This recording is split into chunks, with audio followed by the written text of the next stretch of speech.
One person detained and in custody for questioning in connection to the disappearance of Nancy Guthrie, and we just learned where it all happened. This just hours after creepy video and images were released by law enforcement of a person reportedly caught tampering with 84-year-old Nancy Guthrie's security cameras moments before she vanished. We're on the case presented by Law&Crime. I'm Chris Stewart.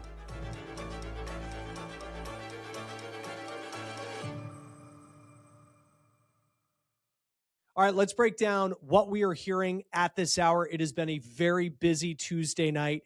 I want to show you the statement. This was just put out by the Pima County Sheriff confirming that a person has been detained in connection to the disappearance of Nancy Guthrie. What we know at this point from law enforcement is that this person was detained following a traffic stop south of Tucson. Now, we don't know at this point who this person is and what the circumstances were surrounding law enforcement zeroing in on them or what role they may have allegedly played in what has happened to Nancy Guthrie. Now, NBC is confirming the only thing we know about the identity is that reportedly it's a man, and TMZ is also reporting that this person is not a member of the Guthrie family. Fox News Digital, with their sources, say that investigators have not found Nancy Guthrie. So the biggest question in this story is still unanswered at this hour.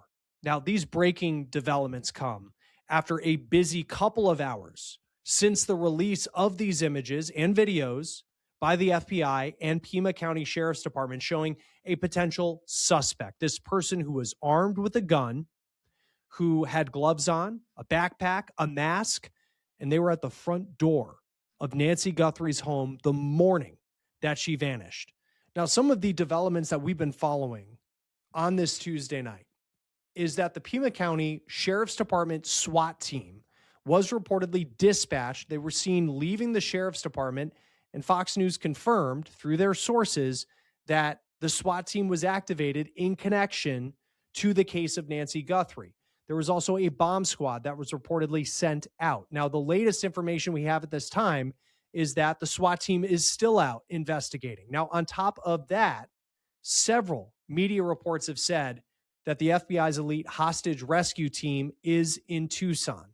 Now, as we continue to monitor that part of the story, we're also seeing more FBI activity in the neighborhood of Annie Guthrie. Annie is Nancy's oldest daughter, and it was Annie's house that Nancy was at for dinner and games with her family the night that she disappeared.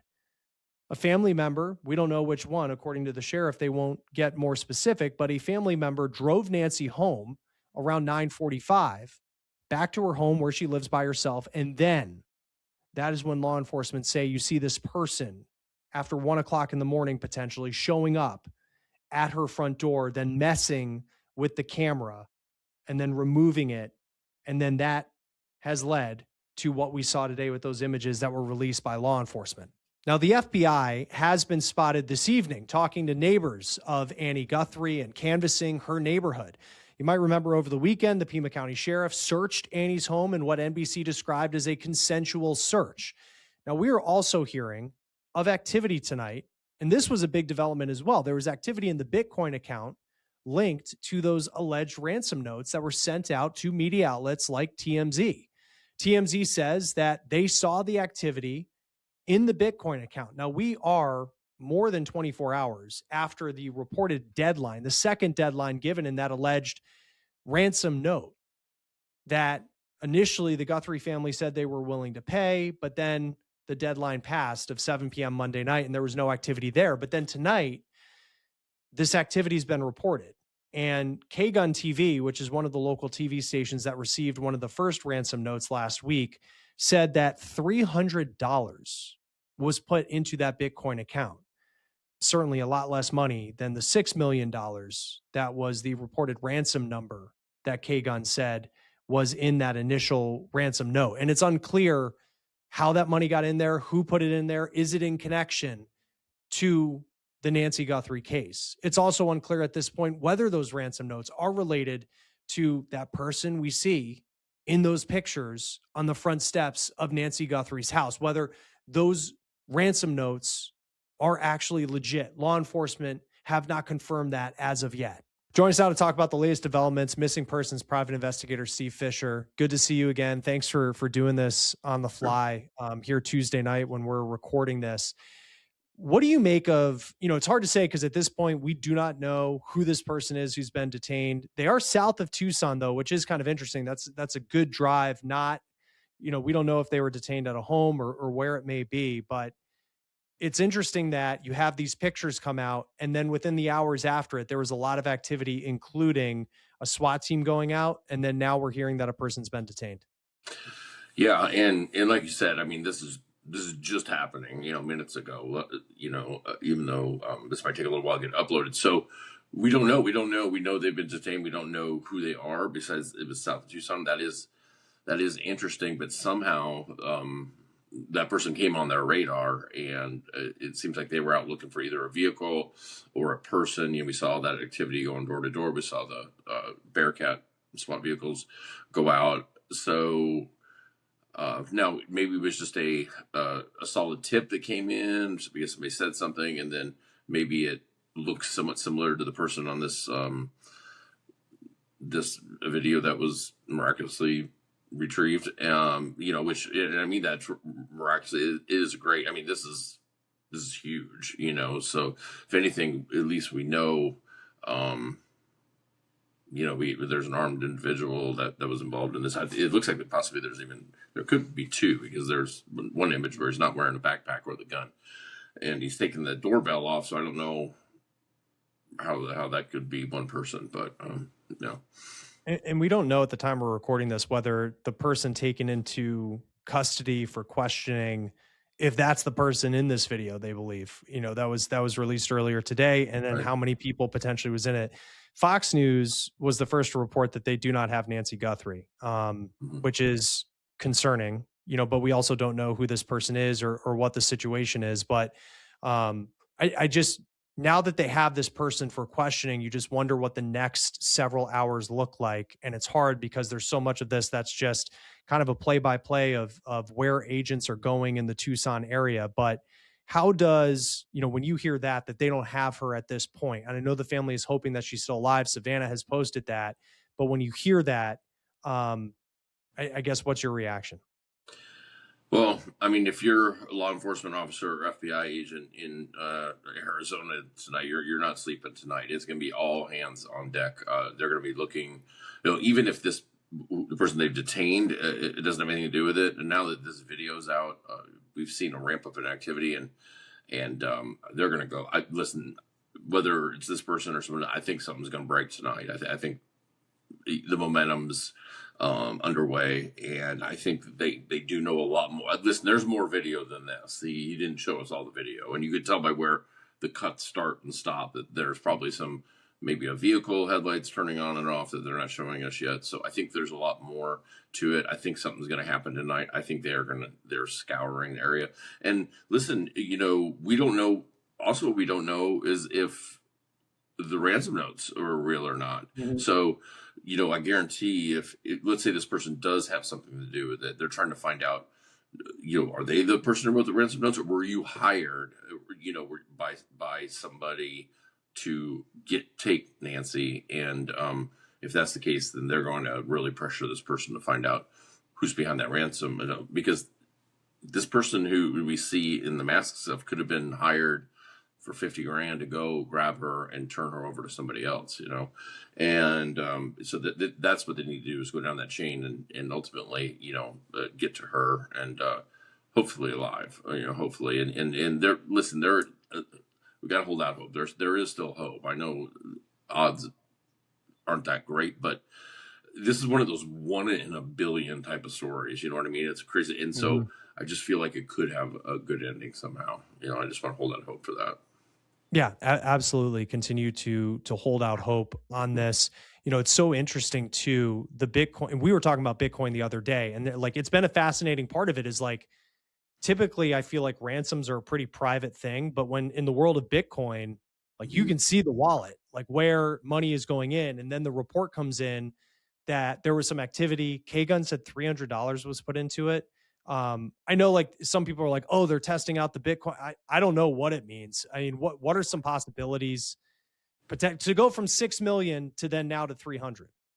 So I don't know. I mean, I wish I knew. You know, it could be. Listen, there are several people out there that have that wallet address, and the whole world's going to know it soon enough. Their Bitcoin wallet addresses are not private necessarily.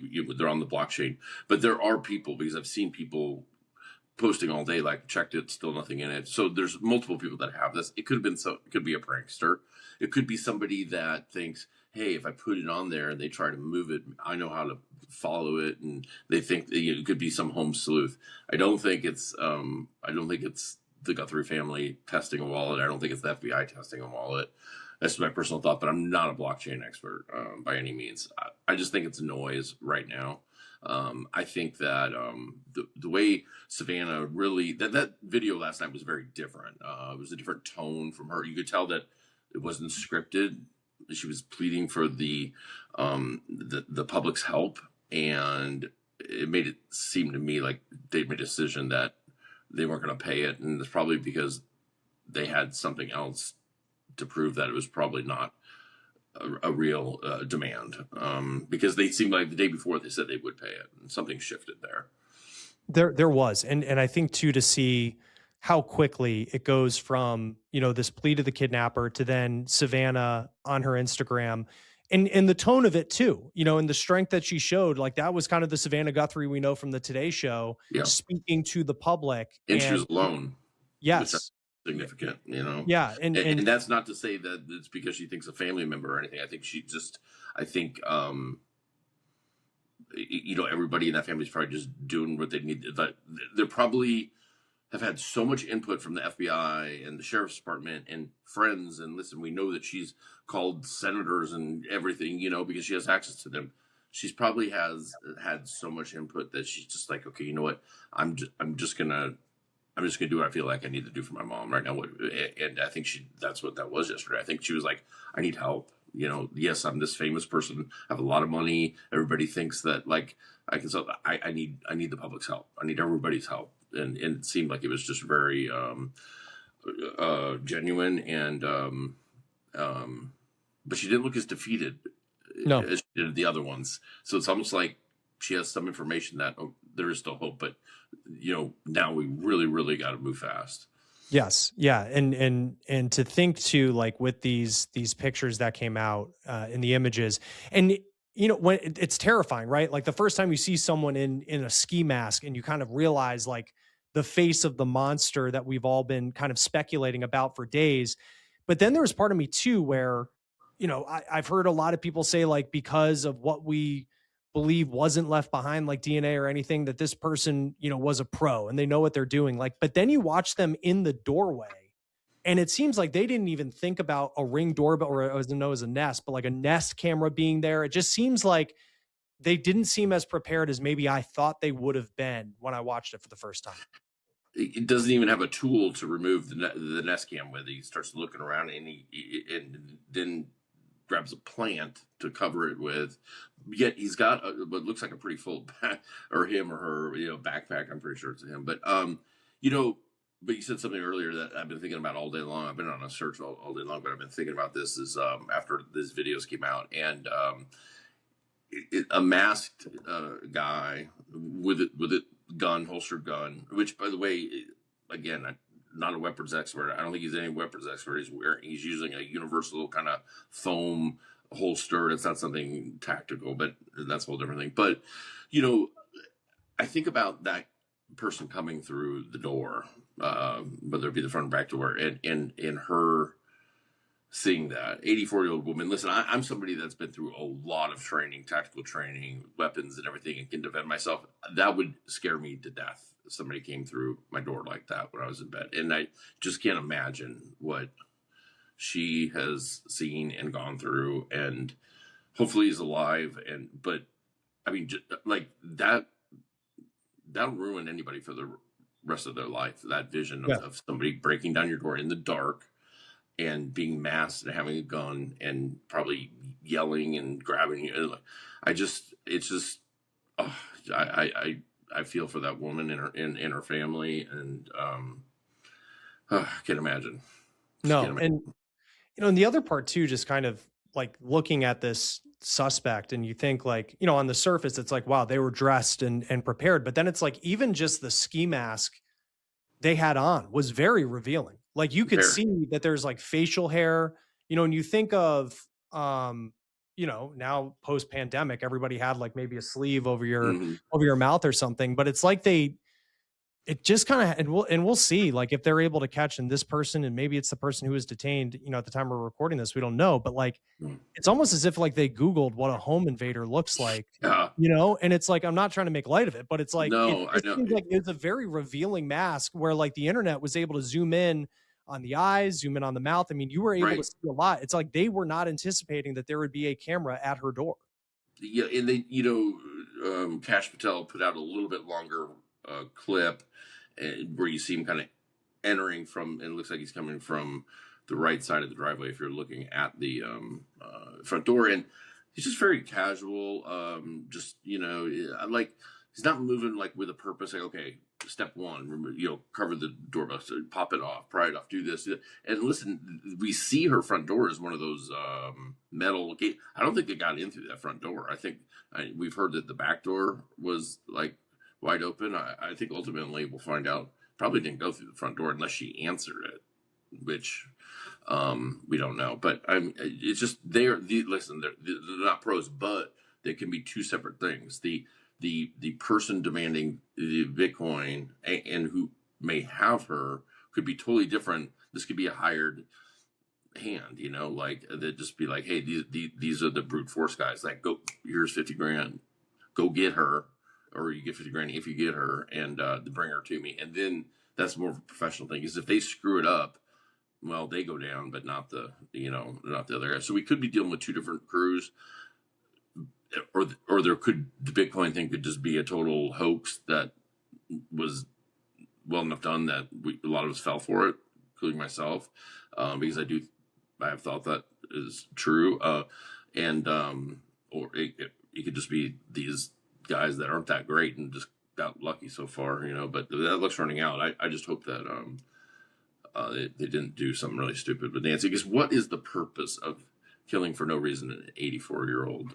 It just makes no sense. And I don't think this is a home invasion because his backpack already looks like it's full. So it doesn't look like he's bringing an empty backpack to go fill it up. So, but I don't. It's really hard it's speculation. It is. And then, but but still like from the beginning, it's like an 84-year-old woman. And even if she has a wealthy daughter and that was the reason that they did it, it's like the it's such a vulnerable target, especially with the medication issue. It's like, and we all are wondering like, why Yeah. would this person do this? The other part of it, for as much as maybe they didn't look as prepared or experienced, like they still seemed, this armed individual, like very calm, which I think is like really concerning. They weren't like, it wasn't a case where, I mean, we've seen a lot, you can find any video on YouTube of like someone who is going to be a home invader and then they see a Ring doorbell camera and they book it. This person, they just look and they're like, all right, I'll pick up some flowers and do it. Like that to me was like, on one hand, like, okay, maybe not as experienced, but very scary. Also considering it was about 45 minutes maybe that they were inside of the house with Nancy Guthrie. I mean, it's 100% right. I mean, when he bends over and picks up the flowers, he kind of stops and looks like he sees something like at the other end of the driveway or something. Doesn't bother him. That's the scariest type of person because the people that don't really have that fear element when it comes to something like this, they're capable of a lot. And I hope, uh, they were in that house regardless of which timeline you go by. They were in that house a long time, and that's another very strange thing, that they were comfortable enough that nothing had been triggered. There was no other motion sensors or whatever that might have alerted police or family or whatever. To spend that long in the house seems like a big risk. And so it does make you wonder if even this person that's at the front door, if they in some way know her, or have been in her life, whether it be through work or like doing work or in the neighborhood or delivery or whatever it may be. I don't want to pin it on anybody, but I mean, because they seem super comfortable, and they do seem to go for the camera right away. And then So it makes you wonder if there have been any. It'd be interesting to find out if there have been any complaints filed in that neighborhood or by her or something. I mean, one thing I pointed out on Twitter earlier. I noticed there is next to the door there is a card from an investigator at Adult Protective Services, and so had she been in fear of something? I don't know, but there's clearly a card from an investigator that's on the door, and I believe that's been there since before, because they wouldn't come, while somebody's a missing person. So, and they work side by side with law enforcement. So it makes you wonder if, and we've heard some neighbors say that they've seen some individuals. In fact, I think they called in a complaint about an individual kind of lurking in the neighborhood. So, more to come. Yeah, and just also just kind of on the note of these images, these videos, and how they were recovered, because I'm sure in a lot of searches that you've done, like you want Nest or Ring to be able to provide video, and maybe they don't have it. In this case, we know she didn't have the subscription to Nest, that it would be up on the cloud, and then we were told it just doesn't exist. And then after 9 days, the FBI is able to do whatever magic they can do to just get into the back, basement of Nest apparently, and find this video. Like, have you ever seen, this actually go that way, where they say they don't have it, but then, 10 days later, with the power of the FBI, this video does actually exist? No, I haven't seen it. And I think that power of the FBI is technology power, or I think it is pressure, and they have that on their servers. And let me tell you, there's going to be a lot of subpoenas coming in to Nest, because there's going to be people that are like, wait a minute, we had video that we needed and didn't get, and this crime's not solved yet, or my family member, this and that, and you really did have it and said that you didn't because it didn't have a subscription. This is going to, listen, I guarantee the FBI was like, we need it. And then now that it's out, it's like, there's going to be a lot of other cases that are going to be like, we need ours too. And I don't blame them. If they have the ability to do this, they, in cases where there's a violent crime or a murder or an at-risk missing person, if they do have the ability, and this video is actually on their servers, they could solve a lot of cases, and they should do the right thing. Yeah. And we'll see that, that part of it will be interesting. Obviously in this case, a huge crack, was able to crack the investigation, it appears. We'll see what happens with this person who's been detained. Still a lot of questions unanswered at this point. Missing persons private investigator Steve Fisher, thank you again for joining us on the fly here as this story is developing Tuesday night. No problem. Thanks for having me. Just to reiterate, at the time of this recording, we have been made aware that a person has been detained and in custody in connection to the disappearance of Nancy Guthrie, and that person was detained following a traffic stop south of Tucson, according to the Pima County Sheriff's Department. And the details we know about this person, they're a man. That's according to NBC. Fox News says that they're not a family member of the Guthries. It's unclear, though, whether they're that person who you see in the videos that were released by law enforcement today, and Fox News also saying that Nancy Guthrie is still missing at this hour. We are going to continue to closely monitor this story, and we will bring you new developments as they come in. That will do it for this breaking episode of On the Case presented by Law&Crime. Make sure you stay with us here on YouTube. You can also find us on Spotify, and now we are streaming on Peacock. I'm Chris Stewart. We'll see you next time.